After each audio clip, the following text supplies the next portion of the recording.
ఈరోజు వీడియోలో ఆడవాళ్ళకి ఎంతగానో ఉపయోగపడే 25 రకాల మంచి టిప్స్‌ని అయితే షేర్ చేస్తాను. కాబట్టి వీడియోని ఎక్కడ కూడా స్కిప్ చేయకుండా చూడండి. నైట్ టైమ్‌లో సింక్ ఏరియా నుంచి బొద్దింకలైతే చాలా ఎక్కువగా వస్తుంటాయి కదా! అందుకోసం ఒక టీ స్పూన్ వరకు బేకింగ్ సోడా వేసి నీళ్ళని కాగపెట్టుకొని ఇలా దార పోస్తూ పోయాలి. అప్పుడు వాటి ప్రభావం అనేది చాలా వరకి తగ్గుతుంది. నెక్స్ట్ టిప్ వచ్చేసి మనం చారు గాని, రసం గాని చేసుకునే ముందు చింతపండుని నానబెట్టుకుంటాం. అయితే అది నానడానికి చాలా టైం అయితే పడుతుంది. మనకి టైం ఎక్కువ లేనప్పుడు చింతపండు తొందరగా నానదు కాబట్టి కొన్ని నీళ్లు పోసుకొని ఒక 2 నిమిషాలు అట్లా వేడి చేసుకోవాలి. ఆ వేడి నీళ్ళను ఇంకో గిన్నెలోకి పోసుకొని మళ్ళా చన్నీళ్ళని పోసుకొని రసం తీసుకున్నామంటే మనకి చింతపండు గుజ్జు అనేది మంచిగా వస్తుంది. ప్లస్ తొందరగా కూడా పని అయిపోతుంది.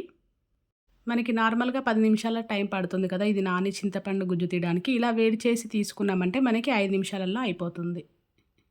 నెక్స్ట్ టిప్ వచ్చేసి మనం ఏదైనా పాత బ్రష్‌లు ఉంటే వేస్ట్‌గా వద్దని చెప్పేసి పడేస్తుంటాం కదా! కానీ వీటితోని కూడా కొన్ని మంచి యూజెస్ అయితే ఉన్నాయి. ఒక చాకుని తీసి వేడి చేసుకొని బ్రష్‌ని వీడియోలో చూపిస్తున్నట్టు కట్ చేయాలి. తర్వాత కట్ చేసుకున్న పార్ట్‌ని ఇలా రివర్స్‌లో అంటించుకోవాలి. బ్రష్‌ని అక్కడ వేడి చేసినట్టయితే రబ్బర్ కరిగిపోతుంది కాబట్టి ఈజీగా స్టిక్ అయిపోతుందనమాట. ఇప్పుడు ఈ బ్రష్‌ని మనం ల్యాప్‌టాప్స్ కానివ్వండి, లేదంటే ఏదైనా చిన్న చిన్న విండోస్ దగ్గర క్లీన్ చేయడం ఇబ్బంది ఉంటుంది కదా! మెష్ డోర్స్ అలాంటివి. ఇలాంటివి క్లీన్ చేసుకోవడానికి చాలా బాగా ఉపయోగపడుతుంది. చలికాలంలో మిగిలిపోయిన అన్నం తినాలంటే మాత్రం చాలా ఇబ్బంది. చల్లగా అయితే అస్సలు తినబుద్ధి కాదు.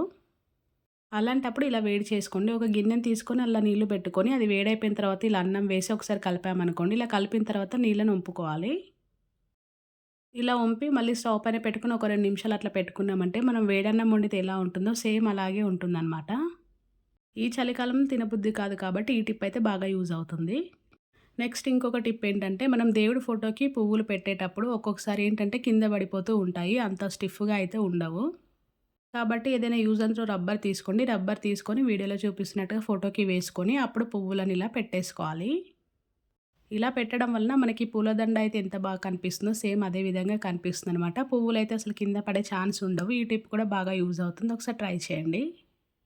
నెక్స్ట్ ఇంకొక టిప్ వచ్చేసి ఏంటంటే మనం ఇత్తడి, రాగి వస్తువులను క్లీన్ చేయాలంటే చేతులకైతే చాలా పని చెప్పాలి. అయినా కూడా అంత నీట్‌గా క్లీన్ అవుతావా అంటే అస్సలు అవ్వనే అవ్వవు. కాబట్టి నేను చెప్పే మెథడ్‌లో ఈ టిప్స్‌ని ఫాలో అయ్యి క్లీన్ చేసుకోండి. మంచిగా క్లీన్ అయిపోతుంది.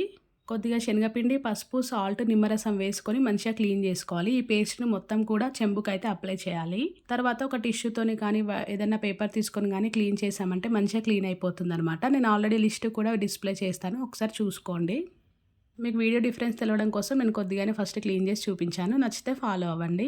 నెక్స్ట్ టిప్ వచ్చేసి నేను గ్యాస్‌ని ఎప్పుడు క్లీన్ చేసినా సరే స్టవ్ వెలిగిస్తే బర్నర్స్‌లోకి నీళ్లు పోయి సరిగ్గా మంట రాదనమాట. అందుకే ఈసారి ఈ టిప్‌ని ట్రై చేయండి. 2 బౌల్స్‌ని తీసుకొని వీడియోలో చూపించినట్టుగా బర్నర్స్ పైన ఇలా క్లోజ్ చేసుకొని అప్పుడు గ్యాస్‌ని మంచిగా కడుక్కోవాలి. కడుక్కున్న తర్వాత బౌల్స్‌ని తీసి మళ్ళీ స్టవ్ వెలిగించుకుంటే మనకి నార్మల్‌గా ఎలా అయితే వస్తుందో ముందు ఫ్లేమ్ అలాగే వస్తుందనమాట. ఈ టిప్ కూడా బాగా యూజ్ అవుతుంది. ఒకసారి ట్రై చేయండి. మనం ఎప్పుడైనా అల్లం పొట్టు తీయాలంటే చేతులైతే బాగా మంటగా ఉంటాయి పొట్టు తీసిన తర్వాత. అలా మంటగా ఉండకుండా ఉండాలంటే ఒక మంచి టిప్‌నైతే షేర్ చేస్తాను. కొద్దిగా ఆయిల్ డ్రాప్స్ చేతిలో వేసుకొని ఫస్ట్ చేయికి అప్లై చేసుకోవాలి. దాని తర్వాత మనం పొట్టు తీసి క్లీన్ చేసుకున్నామంటే మనకి పొట్టు తీసిన తర్వాత కూడా చేతులనేటివి మంటగా ఉండవనమాట. ఈ టిప్ నచ్చితే ఒకసారి ట్రై చేసి చూడండి. నెక్స్ట్ టిప్ వచ్చేసి ఆఫీస్‌కి వెళ్ళే లేడీస్‌కి మసాలా వంకాయ గాని, వంకాయ పున్నం ఇలాంటి కర్రీలు చేయాలి అంటే చాలా టైం పడుతుందని చేయలేరు కదా! నేను చెప్పిన ఈ టిప్‌ని ఫాలో అయ్యారంటే తక్కువ టైంలో చేసుకోవచ్చనమాట. ఎక్కువ సమయం కూడా పట్టదు. ముందు రోజు నైటే మసాలా పొడులన్నీ వేయించుకొని మంచిగా పౌడర్ చేసి పెట్టుకోవాలి. అందులోనే చింతపండును కూడా వేసుకోవాలి. మార్నింగ్ వరకి ఫ్రెష్‌గా ఉంటుంది. వాటర్‌నైతే అస్సలు యాడ్ చేయకూడదు. నెక్స్ట్ డే మార్నింగ్ కర్రీ వండేటప్పుడు వంకాయల్ని పూర్ణం పెట్టకున్నా సరే డైరెక్ట్‌గా ఆయిల్‌లో ఫ్రై చేసి ఈ పొడిని యాడ్ చేసుకుంటే సరిపోతుంది. అయినా కూడా టేస్ట్ ఏం మారదు. ఇంకా చాలా బావుంటుంది. నచ్చితే ట్రై చేయండి. నెక్స్ట్ ఇంకొక టిప్ వచ్చేసి మనం ఇడ్లీలు ఎప్పుడు చేసినా పొంగుతూ రావాలంటే పిండి కలిపే విధానంలో కాకుండా పాత్ర పెట్టే విధానంలో కూడా ఉంటుంది. వీడియోలో చూపిస్తున్నట్టుగా పైన 3 హోల్స్ ఉన్నాయి కదా! అవి కింద ఉండే ఇడ్లీ పైన రావాలనమాట. అలా 3 హోల్స్ ఇడ్లీ పైన వస్తే ఇడ్లీ అనేది ఆవిరికి కుక్ అయ్యి మంచిగా పొంగుతూ వస్తుంది. ఈ టిప్ ఎవరికైనా తెలియకపోతే ఫాలో అవ్వండి. ఈ సీజన్‌లో దోమల బాధ అయితే చాలా ఎక్కువగా ఉంటుంది. ఫ్రూట్స్ పైన వాలిపోతూ ఉంటాయి కదా! అలా రాకుండా ఉండాలంటే ఒక టిప్‌నైతే షేర్ చేస్తాను. ఒక సీసాలో కొన్ని క్యారెట్ ముక్కలు, హనీ, షాంపూని వేసుకోవాలి. తర్వాత ఒక పేపర్‌ని ఇలా కోన్ షేప్‌లో ఫోల్డ్ చేసుకొని అడుగున చిన్న హోల్ చేసి పెట్టుకొని గ్లాస్‌లో వేసుకోవాలి. పేపర్ మాత్రం కింద ఆనకూడదు. పైన ఓపెన్‌గా ఉంటుంది కాబట్టి దోమలు బయటకొస్తాయి కదా! ఒక ప్లాస్టర్‌తో ఇలా కవర్ చేసుకోవాలి. ఇప్పుడు దోమలనేటివి ఆ చిన్న హోల్ నుంచి లోపలికి పోతాయి. వాటర్‌లో పడిపోయి పైకైతే ఎగరకుండా అలాగే ఉంటాయి. షాంపూ ఉంది కాబట్టి. నెక్స్ట్ ఇంకొక టిప్ వచ్చేసి మనం పుదీనాను నార్మల్‌గా తెంపాలి అంటే కొంచెం టైం అయితే ఎక్కువగానే తీసుకుంటుంది. అలా కాకుండా ఇలాంటి ఒక జాలిగంటె ఉంటుంది కదా! తీసుకొని వీడియోలో చూపిస్తున్నట్టుగా తెంపుకున్నామంటే తొందరగా వస్తాయి. మనకి టైం ఎక్కువగా లేదు అనుకున్నప్పుడు ఈ టిప్‌ని ఫాలో అవ్వండి. పని తొందరగా అయిపోతుంది. ప్లస్ మనకి అస్సలు కాడలనేది కూడా విరగకుండా మంచిగా వస్తాయన్నమాట. ఈ టిప్ నచ్చితే వీడియోకి లైక్ చేసి ఛానల్‌ని సబ్స్క్రైబ్ చేసుకోండి. నెక్స్ట్ ఇంకొక టిప్ వచ్చేసి మనం నెయ్యిని ఎక్కువ రోజులు స్టోర్ చేసుకుంటే కొంచెం స్మెల్ అయితే వచ్చేస్తుంది కదా! అలా స్మెల్ రాకుండా ఉండాలంటే ఈ టిప్‌ని ఫాలో అవ్వండి. మనం నెయ్యిని స్టోర్ చేసుకునే బాక్స్‌లో చిన్న బెల్లం ముక్కను వేసి స్టోర్ చేసుకున్నామంటే ఎప్పుడు ఫ్రెష్‌గా ఉంటుంది. నెక్స్ట్ ఇంకొక టిప్ వచ్చేసి మనము పప్పుచారు చేసుకునేటప్పుడు నార్మల్‌గా పాపడాలైతే వేయించుకుంటాం కదా! అప్పడాలు తీసే పట్కర్ కనిపించినప్పుడు లేదంటే మన దగ్గర పట్కర్ లేదు అనుకున్నప్పుడు ఈ టిప్‌ని ఫాలో అవ్వండి. బాగా యూజ్ అవుతుంది. 2 ఫోర్క్ స్పూన్స్ తీసుకొని ఒక రబ్బర్‌తోని ఈ విధంగా మనం టై చేసుకున్నామంటే మనకి ఇది పట్కర్‌లాగా యూజ్ అవుతుందనమాట. పట్కర్ లేదు అనుకున్నప్పుడు ఒక్కసారి ఇలా ట్రై చేయండి. ఈ టిప్ కూడా మీకు బాగా యూజ్ అవుతుంది. టిప్ నచ్చితే లైక్ చేసి వీడియోని అందరికీ షేర్ చేసి ఛానల్‌ని సబ్స్క్రైబ్ చేసుకోండి. నెక్స్ట్ టిప్ వచ్చేసి నిమ్మకాయలు ఎక్కువ రోజులు పాడవకుండా ఫ్రెష్‌గా ఉండాలంటే ఈ టిప్‌ని ఫాలో అవ్వండి. ఒక ఆయిల్ ప్యాకెట్ తీసుకొని ఆయిల్ ప్యాకెట్‌లో నిమ్మకాయలను వేసి స్టోర్ చేసుకోవాలి. ఇలా స్టోర్ చేసుకోవడం వల్ల నిమ్మకాయలు అనేటివి ఎక్కువ రోజులు ఫ్రెష్‌గా ఉంటాయి. ఒకవేళ ప్యాకెట్ ఇష్టం లేదు అనుకునే వాళ్ళు ఆయిల్ అప్లై చేసి ఒక ఎయిర్ బాక్స్‌లో కూడా స్టోర్ చేసుకోవచ్చు. అలాగైనా సరే ఎక్కువ రోజులు ఫ్రెష్‌గా ఉంటాయి. నెక్స్ట్ ఇంకో టిప్ వచ్చేసి రెగ్యులర్‌గా ఎగ్స్‌ని బాయిల్ చేస్తే గిన్నె అనేది అడుగు భాగంలో ఇలా అయిపోతుంది కదా! వీటిని ఒక్కొక్కసారి క్లీన్ చేసినా కూడా అంత నీట్‌గా పోదు. అలాంటప్పుడు మనం చారు గానీ, రసం గానీ చేసుకున్న తర్వాత చింతపండు మిగిలిపోతుంది గదా! ఇలా గిన్నెలో వేసి కొన్ని నీళ్లు పోసి ఒక గంట సేపు అలా వదిలేయాలి. ఒక గంట తర్వాత చూస్తే గిన్నె అనేది నీట్‌గా క్లీన్ అయిపోతుంది. నెక్స్ట్ టిప్ వచ్చేసి చెవికి కమ్మల్ని యూజ్ చేసినప్పుడు బటన్స్ పెట్టుకుంటాం కదా! కానీ ఆ బటన్ వల్ల మనకు చెవి అనేది నొప్పొచ్చేస్తుంది. బటన్‌ని వాడకుండా ఇలా స్టిక్కర్‌ని యూజ్ చేయండి. మధ్యలోకి చిన్న హోల్ చేసుకొని ఇలా స్టిక్కర్‌ని పెట్టుకొని దిమ్మ పెట్టుకోవాలి. స్టిక్కర్ అనేది చెవికి అతుక్కుపోయి ఉంటుంది కాబట్టి స్టిఫ్‌గా అలాగే ఉంటుంది. టిప్ నచ్చితే ట్రై చేయండి. నెక్స్ట్ ఇంకో టిప్ వచ్చేసి మనకి రూ. 10 నోట్ ఇలా తడిచిపోయినప్పుడు మనం ఫ్యాన్‌కి గాలి కానీ, ఎండ గాని పెడతాం కదా! అలా కాకుండా ఒక ప్లేట్‌ని వేడి చేసుకొని ప్లేట్ పైన పెట్టేస్తే ఉట్టిగానే తడి ఆరిపోతుంది. నెక్స్ట్ టిప్ వచ్చేసి మనం జ్యువెలరీ కొనుక్కున్నప్పుడు ఇలాంటి బాక్స్‌లు అయితే వస్తాయి కదా! వేస్ట్‌గా వద్దని చెప్పేసి పడేస్తూ ఉంటాము. కానీ వీటితోని కూడా కొన్ని మంచి యూజెస్ ఉన్నాయి. వీటిని మనం స్టోరేజ్ బాక్స్‌లా కూడా యూజ్ చేసుకోవచ్చనమాట. మనం రెగ్యులర్‌గా యూజ్ చేసే ఇయర్ రింగ్స్ ఇందులో స్టోర్ చేసుకుంటే కూడా మనకి చాలా బాగా హెల్ప్ అవుతుంది. ఒకసారి ట్రై చేయండి. నెక్స్ట్ ఇంకొక టిప్ వచ్చేసి పచ్చిమిర్చి ఎక్కువ రోజులు స్టోర్ ఉండాలంటే కొన్ని టిప్స్‌ని ఫాలో అవ్వాలి. పచ్చిమిర్చిని నీట్‌గా వాష్ చేసుకొని తర్వాత తడి లేకుండా మంచిగా తుడుచుకోవాలి. తర్వాత ఈ తొడిమెలన్నీ కూడా తీసుకోవాలి. ఇలా తొడిమెలన్నీ తీసుకున్న తర్వాత ఒక ఎయిర్ బాక్స్ తీసుకోండి. అడుగున ఒక టిష్యూ పేపర్ వేసి పచ్చిమిర్చి వేసుకొని పైనుంచి ఇంకొక పేపర్‌తోని కవర్ చేయాలి.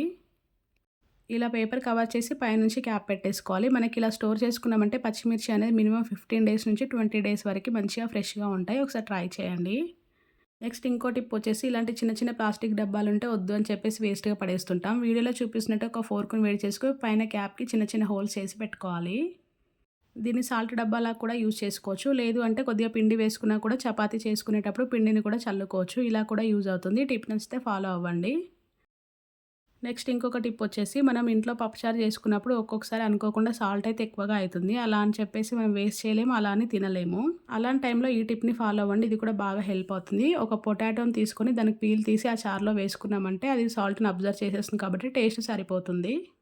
నెక్స్ట్ ఇంకొక టిప్ వచ్చేసి మనం పిండిని పురుగు పట్టకుండా ఎక్కువ రోజులు స్టోర్ చేసుకోవాలంటే ఈ టిప్‌ని ఫాలో అవ్వండి. ఒక గ్లాస్ జార్లలో పిండిని వేసేటప్పుడు కింద పడిపోతుంది కాబట్టి పేపర్‌ని కోన్ షేప్‌లో ఇలా ఫోల్డ్ చేసుకొని పిండిని పోసుకున్నామంటే కింద పడకుండా ఉంటుంది. ఒక పప్పుగుత్తి సాయంతో పిండిని ఇలా గట్టిగా అదిమి పెట్టుకోవాలనమాట. ఇలా పెట్టుకున్నామంటే అందులో ఎయిర్ గ్యాప్స్ అనేటివి ఏమీ ఉండవు. కాబట్టి పురుగు అనేది పట్టే ఛాన్స్ ఉండదు. ఒకసారి ట్రై చేయండి. మనం ఇంట్లో కొత్త చీపురు కొన్నప్పుడు ఫ్లోర్ డస్ట్ కంటే చీపురు డస్ట్ ఎక్కువగా ఉంటుంది. అలాంటి టైంలో చాలా చిరాకొస్తుంది కాబట్టి ఈ టిప్‌ని ఫాలో అవ్వండి. వీడియోలో చూపిస్తున్నట్టుగా చీపురుని ఒక పాత దువ్వెనతోని ఇలా దువ్వామంటే చీపురుకున్న డస్ట్ అంతా పోతుందనమాట. తర్వాత మనం ఫ్లోర్ క్లీన్ చేసేటప్పుడు డస్ట్ అనేది ఇంతగనం రాదు. ఒకసారి ట్రై చేయండి. నెక్స్ట్ టిప్ వచ్చేసి పువ్వులు ఎక్కువ రోజులు ఫ్రెష్‌గా ఉండాలి అంటే ఇలా స్టోర్ చేసుకోవాలి. ఒక ఎయిర్ బాక్స్‌లో అడుగున ఒక టిష్యూ పేపర్ వేసి పువ్వులు వేసుకొని పైనుంచి ఇంకొక పేపర్‌తోని కవర్ చేయాలి. ఇలా చేయడం వలన పువ్వులనేటివి ఎక్కువ రోజులు ఫ్రెష్‌గా ఉంటాయన్నమాట. ఒకసారి నచ్చితే ట్రై చేయండి. లాస్ట్ టిప్ వచ్చేసి రాయి లాంటి బెల్లంనైనా సరే ఈజీగా ఎలా కరగబెట్టాలో ఈ వీడియోలో చూపిస్తాను. మందపాటి గిన్నెలో కొంచెం ఇసుక పోసి ఒక ప్లేట్లో బెల్లంని పెట్టుకొని ఒక 10 నిమిషాలు అలా వేడి చేసుకోవాలి. బెల్లంని వేడి చేసుకున్న తర్వాత బయటికి తీసి చల్లారినాక గోరువెచ్చగా ఉన్నప్పుడు బెల్లంని కట్ చేసుకోవాలి. అప్పుడు ఈజీగా కట్ అయిపోతుంది అనమాట. ఇలా కట్ చేసుకున్నప్పుడు బెల్లం అనేది కొంచెం పచ్చి పచ్చిగా ఉంటుంది. ఆ టైంలో ఫ్యాన్ కింద పెట్టేస్తే ఇలా డ్రైగా పౌడర్ లాగా అయిపోతుంది. ఇలా తురుముకున్న బెల్లాన్ని ఎయిర్ బాక్స్ లో పెట్టి స్టోర్ చేసుకోవాలి. ఎక్కువ రోజులు ఉంటుంది. వీడియో నచ్చితే ట్రై చేయండి. ఈ టిప్స్ అన్ని మీకు యూస్ఫుల్ అనిపిస్తే వీడియోకి లైక్ చేసి అందరికీ షేర్ చేసి ఛానల్ని సబ్స్క్రైబ్ చేసుకోండి.